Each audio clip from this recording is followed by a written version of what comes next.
Hi! In front of me is TCL Tab 10 and today I would like to show you how you can connect this device using Bluetooth. First of all, go into settings and tap on Bluetooth right away.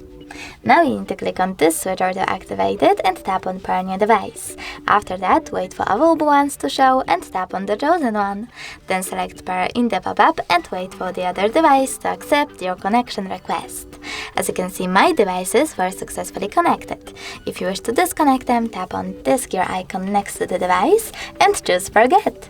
Lastly, tap on forget device in the pop-up. Thanks so much for watching. If you enjoyed this video, smash that like button, comment and subscribe.